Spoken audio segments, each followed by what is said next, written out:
Earlier this week, the New York Times called the former First Lady and Secretary of State Hillary Clinton a master troll. When I first saw that, I thought surely they are not comparing her to the mythical cave-dwelling hairy dwarf that we know as a troll. And indeed, they weren't. They were actually complimenting her in an odd way, using a strange term of endearment from social media.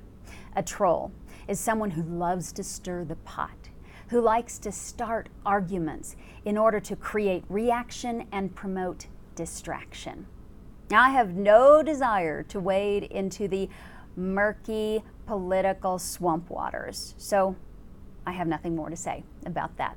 But I do have a desire to dive deep into theological waters, and there is where we meet a real master troll, Satan, who has been stirring the pot since the beginning of creation, seeking to distract us from faithfully following our Creator by appealing to our human hunger. The Gospel of Matthew, after God says, "This is my beloved Son, in whom I am well pleased," Satan went to work trolling for an opportunity to distract Jesus from his divine mission here on earth.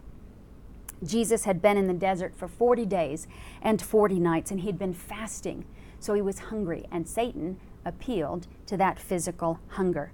He said, "If you are the Son of God, command these stones to become bread." Jesus responded, "It is written, you shall not live on bread alone, but on every word that proceeds out of the mouth of God." Then Satan appealed to the very human hunger for control. He took Jesus to the highest point in Jerusalem and dared him to jump. After all, if God loves him, he won't let him get hurt, right? Jesus responded, "It is written, you shall not put the Lord your God to the test." Finally, Satan appealed to the human hunger for power, fame, adoration. He took Jesus to a mountaintop and showed him all of the kingdoms of the world and all of their splendor and glory. And he said, "All these things I will give you if you fall down and worship me." Jesus said to him, "It is written, you shall worship the Lord your God and serve him only."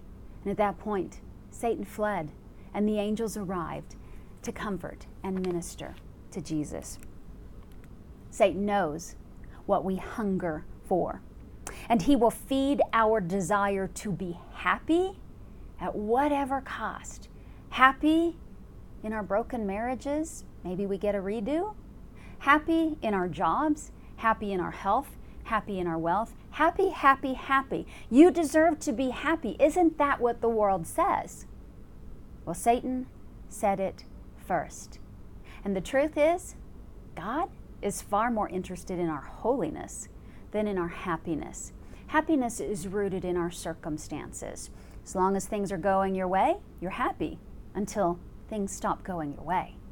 But holiness, that is rooted in our obedience to follow our faithful and loving God. When we put holiness ahead of happiness, when we put His glory ahead of our own glory, well, that's when we start to see miracles happen, when marriages are healed, when greed becomes gratitude, when trauma and betrayal become mighty testimonies of God's faithfulness and love for us. Satan is indeed a master troll. But remember that God has already crushed and declared victory over that troll. So if you will trust Him, if you will delight yourself in Him, He will give you the true desires of your heart. Desires you may not even know you have, and Satan can't touch.